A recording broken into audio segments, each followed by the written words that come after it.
Gold prices last few weeks గా ఎంత crash అవుతున్నాయో మన అందరికీ తెలిసిందే. లాస్ట్ 1 మంత్ లోనే gold almost life time high price నుంచి మోర్ దెన్ 20% అయితే కరెక్ట్ అయింది. ఈ టైంలోనే కొంతమందికి గోల్డ్ ఇంకా పెరుగుతుందా అని డౌట్ వస్తున్నట్టయితే, ఇంకొంతమందికి ఇదే ఆపర్చునిటీ లా అయితే కనిపిస్తుంది. ఈ క్వశ్చన్స్ కి ఆన్సర్ జస్ట్ వన్ వర్డ్ లో అయితే జస్టిఫై చేయలేం. బికాస్ డెకేట్స్ అండ్ డెకేట్స్ గా గోల్డ్ ఒక సేఫ్ హెవెన్ లా అయితే ట్రీట్ చేస్తూ వచ్చేవాళ్ళు. ఫైనాన్షియల్ క్రైసిస్ అవ్వచ్చు, పాండమిక్ అవ్వచ్చు, లేదా వార్ లాంటి అన్సర్టనిటీ టైంలో కూడా గోల్డ్ ని ఒక ఇన్సూరెన్స్ లా అయితే ట్రీట్ చేసేవాళ్ళు. ఎందుకంటే మన వెల్త్ ని అంత ఎక్కువగా ప్రొటెక్ట్ చేసేది గోల్డ్. బట్ కట్ చేస్తే లాస్ట్ ఫ్యూ డేస్ గా ఈ సిచ్యువేషన్ కంప్లీట్ ఆపోజిట్ గా పనిచేస్తుంది. యుఎస్ ఇరాన్ మధ్య వార్ టెన్షన్ స్టార్ట్ అవగానే గోల్డ్ ప్రైసెస్ కరెక్ట్ అవుతూనే వచ్చాయి. అంతకు ముందు వరకు గోల్డ్ ఈటీఎఫ్ కొనాలా, మ్యూచువల్ ఫండ్ కొనాలా, లేదా డిజిటల్ గోల్డ్ కొనాలా, ఫిజికల్ గోల్డ్ కొనాలా అనే డిస్కషన్స్ అయితే అయ్యేవి. ఇప్పుడు మాత్రం గోల్డ్ ఎంత కరెక్ట్ అవుతుంది, ఇన్వెస్ట్ చేయకుండా మంచి పని చేశానని ఫీల్ అవుతున్నారు. అందుకే అసలు ఇప్పుడు గోల్డ్ ఎందుకు పడుతుంది, ఇంకా పడుతుందా, లేదా ర్యాలీ అయ్యే ఛాన్సెస్ ఉన్నాయా అనే డౌట్స్ తో పాటు అసలు ఈ కరెక్షన్ ని మనం ఒక ఆపర్చునిటీలా చూడాలా, లేదా గోల్డ్ నుంచి దూరంగా ఉంటే బెటరా అన్న డౌట్స్ కూడా క్లియర్ గా డిస్కస్ చేసుకుందాం. సో మీరు కూడా ఇప్పుడు గోల్డ్ లో ఇన్వెస్ట్ చేయాలా లేదా అన్న డౌట్ లో ఉన్నట్టయితే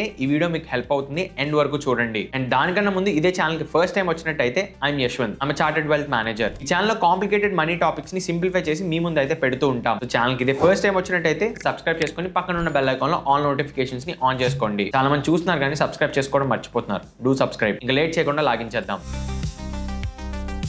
అసలు గోల్డ్ ఒక ప్రైస్ మూమెంట్ ని హిస్టారికల్ గా ఎలాంటి టైమ్స్ లో ర్యాలీ అయింది, ఎలాంటి టైమ్స్ లో ప్రైస్ కరెక్ట్ అయిందని ఒకసారి అబ్జర్వ్ చేస్తే మనకి బెటర్ క్లారిటీ వస్తుంది. గోల్డ్ కి కూడా ఒక గోల్డెన్ ర్యాలీ ఉంది అంటే అది 1970s to 80s టైంలో. ఈ టైంలోనే గోల్డ్ బిగ్గెస్ట్ ర్యాలీని అయితే చూసింది. 1971 లో యుఎస్ ప్రెసిడెంట్ అయిన రిచర్డ్ నిక్సన్ ఒక మేజర్ డెసిషన్ అయితే తీసుకున్నారు. యుఎస్ డాలర్ కి గోల్డ్ కి ఉన్న డైరెక్ట్ లింక్ ఏదైతే ఉందో దాన్ని రిమూవ్ చేశారు. దీన్నే బ్రెటన్ వుడ్ సిస్టమ్ అని అనేవాళ్ళు. అప్పటి వరకు గోల్డ్ ఒక ప్రైస్ ఫిక్స్డ్ గా $35 per ounce గా అయితే ఉండేది. బట్ ఈ డెసిషన్ తర్వాత గోల్డ్ కి డాలర్ కి ఉన్న లింక్ పోయి రెండు ఇండివిజువల్ గా ట్రేడ్ అవడం స్టార్ట్ అయ్యాయి. ఇక్కడ నుంచే గోల్డ్ కి ఒక రియల్ గేమ్ అయితే స్టార్ట్ అయింది. అప్పటి వరకు యుఎస్ డాలర్ తో లింక్ అయి ఉన్న గోల్డ్ ఇలా విడిగా ట్రేడ్ అవడం వల్ల 1970s టైంలో యుఎస్ లో మాత్రమే కాకుండా వరల్డ్ వైడ్ గా ఇన్ఫ్లేషన్ చాలా ర్యాపిడ్ గా అయితే గ్రో అయింది. దీంతో అందరూ మనీని ప్రొటెక్ట్ చేసుకోవడానికి గోల్డ్ లో అయితే ఇన్వెస్ట్ చేయడం స్టార్ట్ చేశారు. జస్ట్ ఈ 10 years టైం ఫ్రేమ్ లోనే గోల్డ్ ఆల్మోస్ట్ $35 per ounce నుంచి $850 per ounce గా అయితే గ్రో అయింది. అంటే మోర్ దెన్ 2000% గ్రోత్ ని మనం ఈ 10 years లో గోల్డ్ లో అయితే చూసాం.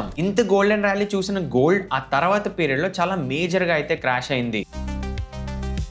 1980s లో అప్పుడు ఫెడ్ చైర్మన్ అయిన పాల్ వాక్నర్ యుఎస్ ఒక ఇన్ఫ్లేషన్ ని కంట్రోల్ చేసి ఎకానమీని స్ట్రెంథెన్ చేయడానికి సెంట్రల్ బ్యాంక్ ఒక ఇంట్రెస్ట్ రేట్స్ అయితే ఇంక్రీజ్ చేశారు. అండ్ ఇప్పుడు మార్కెట్స్ లో ఉన్న చాలా మందికి ఐడియా ఉండే ఉంటుంది, సెంట్రల్ బ్యాంక్స్ ఇంట్రెస్ట్ రేట్స్ ని హైక్ చేసినట్టయితే ఎకానమీలో గోల్డ్ ఒక సిచ్యువేషన్ ఎలా ఉంటుంది అని. గోల్డ్ ఒక సేఫ్ అసెట్ అయినా కూడా దాని నుంచి రెగ్యులర్ గా ఇన్కమ్ అయితే జనరేట్ అవ్వదు. ఎప్పుడైతే సెంట్రల్ బ్యాంక్స్ ఒక ఇంట్రెస్ట్ రేట్స్ హై ఉంటాయో ఆ టైంలో ఇన్వెస్టర్స్ అందరూ ఎక్కువగా బ్యాంక్ డిపాజిట్స్ ని అండ్ బాండ్స్ ని అయితే కన్సిడర్ చేస్తారు. Because regular and fixed income వస్తుంది కాబట్టి. సో ఈ డెసిషన్ వల్ల 1980s లో గోల్డ్ చాలా పెద్ద క్రాష్ ని చూసింది. Almost 2 to 3 years time frame లోనే గోల్డ్ ఆల్మోస్ట్ 60 to 65% అయితే క్రాష్ అయింది. ఆ తర్వాత స్టెబిలైజ్ అయినా కూడా గోల్డ్ మళ్ళీ మేజర్ ర్యాలీ చూసింది 2000 to 2011 వరకు. ఎర్లీ 2000s లో స్టార్ట్ అయిన .com బబుల్ ఏదైతే ఉందో దాని వల్ల వరల్డ్ వైడ్ గా ఉన్న టెక్ కంపెనీస్ అన్ని కూడా ఎఫెక్ట్ అయ్యాయి. సో ఎకానమీ స్లో డౌన్ అవడంతో సిచ్యువేషన్ కంట్రోల్ చేసి మళ్ళీ ఎకానమీలో లిక్విడిటీ పెంచడానికి సెంట్రల్ బ్యాంక్స్ ఇంట్రెస్ట్ రేట్స్ అయితే తగ్గించాయి. దీని వల్ల గోల్డ్ లో ర్యాలీ మళ్ళీ స్టార్ట్ అయింది. సో ఆ టైంలో తీసుకున్న ఈ డెసిషన్ వల్ల లోన్స్ ఈజీగా దొరికే, ఎకానమీలో లిక్విడిటీ అయితే పెరిగింది. బట్ ఆ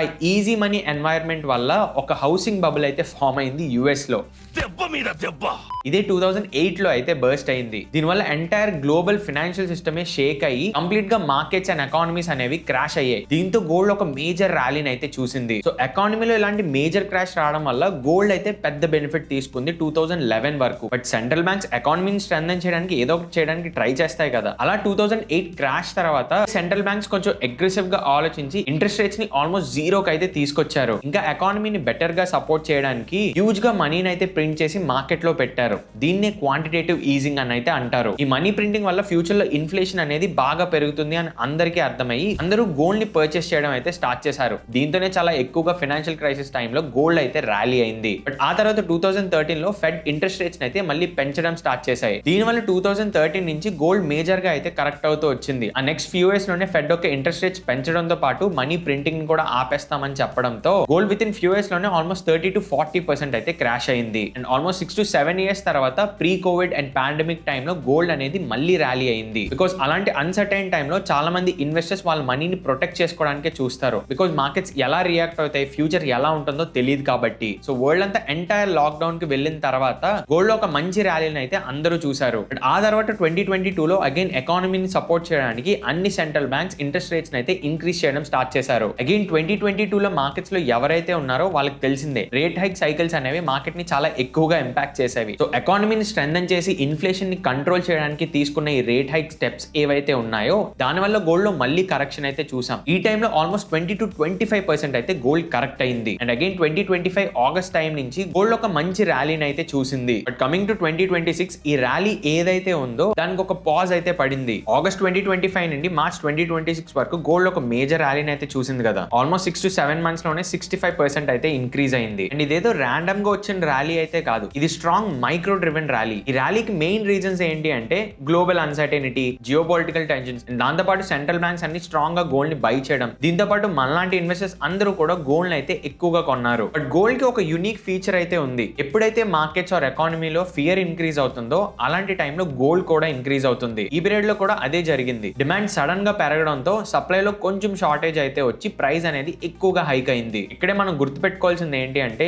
ఏదైనా అసెట్ క్లాస్ ర్యాలీ అవుతుంది అంటే అది జస్ట్ స్ట్రైట్ లైన్ లో పైకి మూవ్ అవ్వదు. ఆ ర్యాలీ మధ్యలో కానీ లేదా ఆ ర్యాలీ ఫినిష్ అయ్యాక వచ్చే కరెక్షన్ ఏదైతే ఉందో అది completely normal. So last 1 month గా కూడా ఇదే జరుగుతుంది. అప్పటి వరకు గోల్డ్ ఎవరైతే హ్యూజ్ గా బై చేశారో వాళ్ళందరూ ప్రాఫిట్స్ ని బుక్ చేసుకోవడం అయితే స్టార్ట్ చేశారు. అండ్ దాంతో పాటు ఈ వార్ టెన్షన్స్ వల్ల లిక్విడిటీ క్రైసిస్ రాకూడదని చాలా మంది గోల్డ్ అయితే సెల్ చేయడం స్టార్ట్ చేశారు. బికాస్ గోల్డ్ ఒక లిక్విడిటీ చాలా ఎక్కువగా ఉంటుంది కాబట్టి దీంతోనే గోల్డ్ లో ఒక సెల్లింగ్ ప్రెషర్ అయితే క్రియేట్ అయింది. అండ్ దీనికి తోడు ఇదే టైంలో యుఎస్ డాలర్ స్ట్రాంగ్ అవుతూ వచ్చింది. యుఎస్ డాలర్ స్ట్రాంగ్ అయితే గోల్డ్ కి లింక్ ఏంటి అని డౌట్ వచ్చిందా? అది కూడా చెప్తా. ఇన్ కేస్ డాలర్ స్ట్రెంథెన్ అవుతున్నట్టయితే అది ఇండైరెక్ట్ గా గోల్డ్ మీద ప్రెషర్ చూపిస్తుంది. బికాస్ వరల్డ్ వైడ్ గా గోల్డ్ ని మెజర్ చేసేది డాలర్స్ లోనే కాబట్టి. సో దీంతో గోల్డ్ ని కొనాలంటే గోల్డ్ కొన్న వాల్యూ కన్నా మనకి డాలర్ కొనడానికి ఖర్చే ఎక్కువగా అవుతుంది. అందుకే డాలర్ స్ట్రెంథెన్ అవుతున్నట్టయితే గోల్డ్ ఒక బయింగ్ యాక్టివిటీలో కొంచెం డిప్ అయితే చూడొచ్చు. అండ్ డాలర్ ఎంత స్ట్రాంగ్ అయింది అని మీకు తెలియాలంటే లాస్ట్ 1 year గా డాలర్ టు ఐఎన్ఆర్ గ్రోత్ చూసినట్టయితే almost near to 10% with in 1 year లోనే గ్రో అయింది. విత్ ఇన్ 1 year లో ఇంత స్ట్రెంథెన్ అవ్వడం అనేది చాలా రేర్ కేస్ సినారియో. అందుకే ఇండియన్ ఫైనాన్షియల్ మార్కెట్స్ లో కూడా మనం కొంచెం ఎక్కువగానే సెల్లింగ్ ప్రెషర్ అనేది చూస్తున్నాం గోల్డ్ తో పాటు. కానీ ఇక్కడ అర్థం చేసుకోవాల్సింది ఏంటి అంటే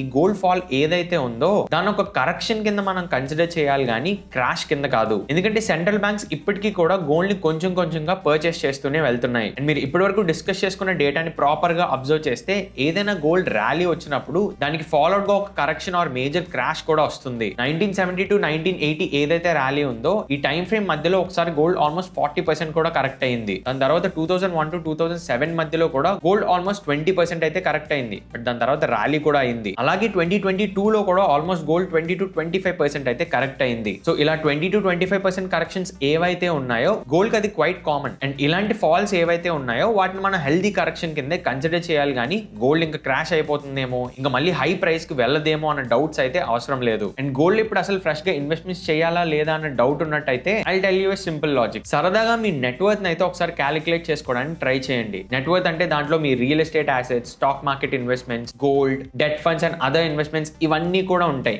మీ నెట్వర్త్ లో ఓవరాల్ గా గోల్డ్ ఒక అలొకేషన్ ఎంత ఉందో చూడండి. మెజారిటీ ఆఫ్ ద ఇన్వెస్టర్స్ కి నెట్వర్త్ లో allocation real estate and gold side చాలా ఎక్కువగా అయితే ఉంటుంది. సో మీ ఓవరాల్ నెట్వర్త్ లో గోల్డ్ పోర్షన్ అనేది లెస్ దెన్ 20% ఉన్నట్టయితే మీ పోర్ట్ఫోలియోని స్ట్రెంథెన్ చేయడానికి మీరు గోల్డ్ ని కొంచెం కన్సిడర్ చేయొచ్చు. బట్ మీ నెట్వర్త్ లో ఆల్రెడీ మోర్ దెన్ 20% మీరు గోల్డ్ ని హోల్డ్ చేస్తున్నట్టయితే it's better to park your money in the other asset classes. దీనివల్ల అసెట్ అలొకేషన్ తో పాటు డైవర్సిఫికేషన్ కూడా ప్రాపర్ గా జరుగుతుంది. అండ్ అలా అక్వైర్ చేసుకుంటున్నప్పుడు కూడా కొంచెం కొంచెంగా అక్వైర్ చేసుకుంటూ వెళ్ళండి కానీ ఒకేసారి హ్యూజ్ మనీని అయితే ఇన్ఫ్యూజ్ చేయొద్దు. అండ్ ఇన్ కేస్ మీకు దగ్గరలో మ్యారేజ్ ఆర్ అదర్ ఒకేషన్స్ కి కన్సంప్షన్ కోసం గోల్డ్ కావాలి అంటే వాళ్ళు కూడా కొంచెం కొంచెంగా గోల్డ్ అయితే అక్వైర్ చేసుకోవచ్చు. And I share some more data. And ఇప్పటికీ కూడా చాలా central banks last few months నుంచి గోల్డ్ ని కంటిన్యూస్ గా పర్చేస్ చేసుకుంటూ వస్తున్నాయి. దాంట్లో చైనా కూడా ఒకటి. సో ఆల్రెడీ హై ప్రైస్ లోనే కాకుండా ఇప్పుడు కూడా గోల్డ్ అయితే అక్వైర్ చేసుకుంటున్నాయి సెంట్రల్ బ్యాంక్స్. సో వరల్డ్ లోనే టాప్ కంట్రీస్ అన్ని కూడా గోల్డ్ ని అక్వైర్ చేసుకుంటున్నాయి అంటే ఒక స్ట్రాంగ్ రీజన్ అయితే ఉంటుంది కదా. అందుకే ఈ షార్ట్ టర్మ్ ఇంపాక్ట్ ఎలా ఉన్నా కూడా లాంగ్ టర్మ్ లో ఎప్పుడు గోల్డ్ ఒక స్ట్రాంగ్ అసెట్ క్లాస్ కింద కన్సిడర్ అవుతుంది. సో ఇలా గోల్డ్ ఒక హిస్టారికల్ ప్రైస్ డేటా మీతో షేర్ చేసినట్టయితే గోల్డ్ ఇన్వెస్ట్మెంట్ రిలేటెడ్ గా బెటర్ మైండ్ సెట్ ప్రిపేర్ అవుతుందని ఈ డేటాను అయితే షేర్ చేసాం. ఇంకేస్ వీడియో యూస్ఫుల్ అయినట్టయితే వాల్యుబుల్ వాల్యుబుల్ అన్న కామెంట్ అయితే డ్రాప్ చేయండి. అండ్ ఇప్పటివరకు వీడియోని లైక్ చేయనట్టయితే వీడియోని లైక్ చేసి ఛానల్ అయితే సబ్స్క్రైబ్ చేసుకోవడం మర్చిపోకండి. అండ్ గోల్డ్ రిలేటెడ్ గా మీకు ఏదైనా వ్యూ ఉంటే కింద కామెంట్ సెక్షన్ లో డ్రాప్ చేయండి, తప్పకుండా రిప్లై ఇస్తా. ఇంకొక ఇన్ఫర్మేటివ్ వీడియోతో మళ్ళీ కలుద్దాం. Till then bye bye, take care.